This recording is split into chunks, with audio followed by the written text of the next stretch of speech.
Hey guys, welcome back to the channel. Muji here, and today I wanted to do something interesting.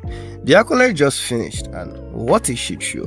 This is what happens when people do not respect or they look down on the source material and ancillary media.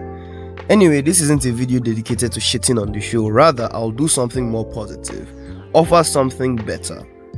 Know that is difficult, but before we begin, don't forget to like, comment and subscribe, and let us know how we can improve our content. Let's begin. The entire concept of the Acolyte was that the Jedi were corruptible and they were prone to corruption or quote-unquote evil. The issue the show runs into, at least for me, is that we have already seen this in the Clone Wars with some fallen Jedi such as Dooku, Ponkrell, Quinlan Vos, and of course Anakin Skywalker. But Muchi, you may ask, those are individual Jedi, not the Order as a whole or a sect of the Order. Okay, we have to go further back from the Clone Wars, further than the High Republic and hit the Knights of the Old Republic timeline. And during this era, there was a conflict known as the Mandalorian Wars, which erupted during a time of peace.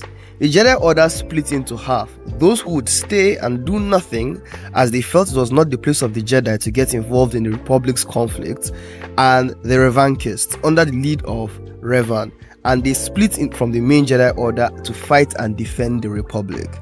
This, however, leads to their fall and the events of Knights of the Old Republic games.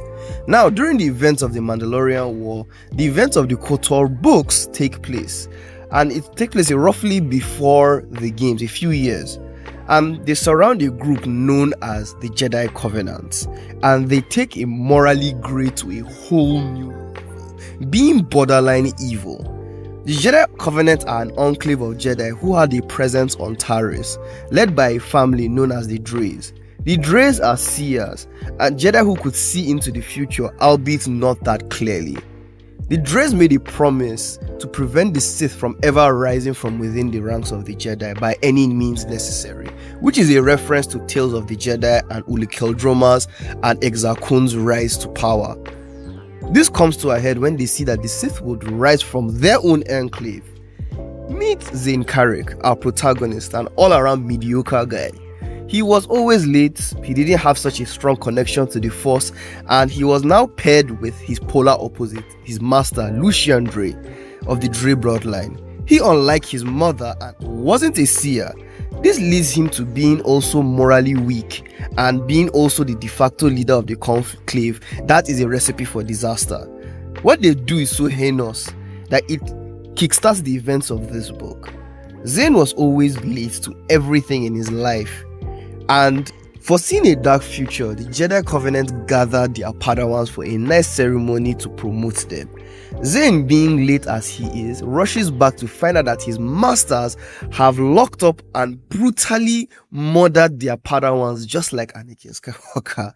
With the exception of him, he flees and the Tarisian enclave, and they frame him for their murders. Honestly, the book is great with a lot of characters. They are interesting, their interactions are interesting, and there's little to no ties of the Skywalker saga.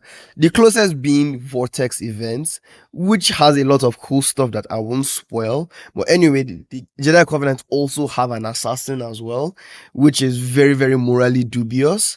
But anyway, you should definitely check this book out. It's really good. And if you want me to cover more of these types of Star Wars stories, let me know in the comments below. And next week's video will be about the time Dr. Doom became Iron Man, because, this has to be poignant.